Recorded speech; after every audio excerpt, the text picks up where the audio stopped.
नमः शिवाय।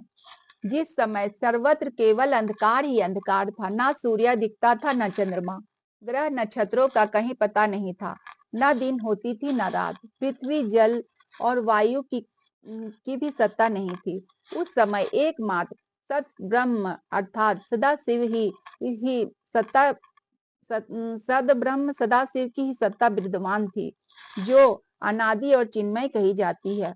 उसी भगवान सदाशिव को वेद पुराण उपनिषद तथा संत महात्मा आदि ईश्वर और सर्वलोक परमेश्वर कहते हैं। एक बार भगवान शिव के मन में सृष्टि रचने की इच्छा हुई। उन्होंने सोचा कि मैं एक से अनेक हो जाऊं। यह विचार आते ही सबसे पहले परमेश्वर शिव ने अपनी पराशक्ति अंबिका को प्रकट किया तथा उनसे कहा कि हमें सृष्टि के लिए किसी दूसरे पुरुष का सृजन करना चाहिए, जिनके कंधे पर सृष्टि संचालन का महान भार रखकर हम आनंद पूर्वक विचरण कर सके। ऐसा निश्चय करके शक्ति सहित परमेश्वर शिव ने अपने वाम अंग के 10वें भाग से अमृत मल दिया। वहां से तत्काल एक दिव्य पुरुष प्रकट हुआ। उनका सौंदर्य अतुलनीय था।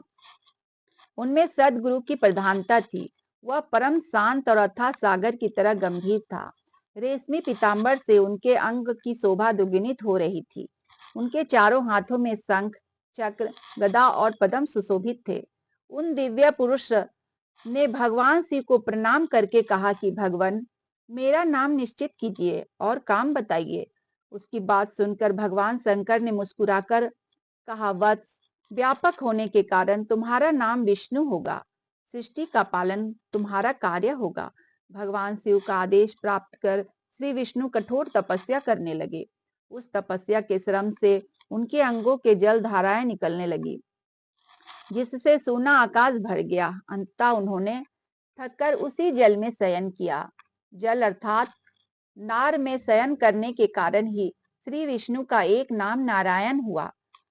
तदंतर सोए हुए नारायण की नाभि से एक उत्तम कमल प्रकट हुआ। उसी समय भगवान शिव ने अपने दाहिने अंग से चतुर्भुज ब्रह्मा को प्रकट करके उस कमल पर डाल दिया। महेश्वर की माया से मोहित हो जाने के कारण बहुत दिनों तक ब्रह्मा जी उस कमल के नाम से भ्रमण करते रहे, किंतु उन्हें अपने उत्पत्तिकर्ता का पता नहीं लगा। आकाशवाणी द्वारा तप का आदेश मिलने पर ब्रह्मा जी ने अपने जन्मदाता के दर्शनार्थ 12 वर्षों तक कठोर तपस्या की। तत्पश्चात उनके सम्मुख भगवान विष्णु प्रकट हुए। पर ब्रह्म शिव लीला से उस समय वहां श्री विष्णु और ब्रह्मा जी के बीच विवाद छिड़ गया। सहसा उन दोनों के मध्य एक दिव्य अग्निस्तंभ प्रकट हुआ। बहुत प्रयास के बाद भी ब्रह्मा और विष्णु उस अग्निस्तंभ के आदि अनंत का पता नहीं लगा सके। अंततः थककर भगवान विष्णु ने प्रार्थना किया कि महाप्रभु, हम आपके स्वरूप को नहीं जानते, आप जो कोई भी हो हमें दर्शन दीजिए। भगवान विष्णु की स्तुति सुनकर महेश्वर शिव सहसा प्रकट हो गए और बोले, सुरश्रेष्ठगण, मैं तुम दोनों के तप और भक्ति से भली भांति संतुष्ट हूँ। ब्राह्मण, तुम मेरी आज्ञा से जगत की सृष्टि करो और वत्स विष्णु, तुम इस चराचर जगत का पालन करो। तदंतर परमेश्वर शिव ने अपने हृदय भाग से रुद्र को प्रकट किया और उन्हें संहार का दायित्व सौंपकर वहीं अंतर ध्यान हो गए।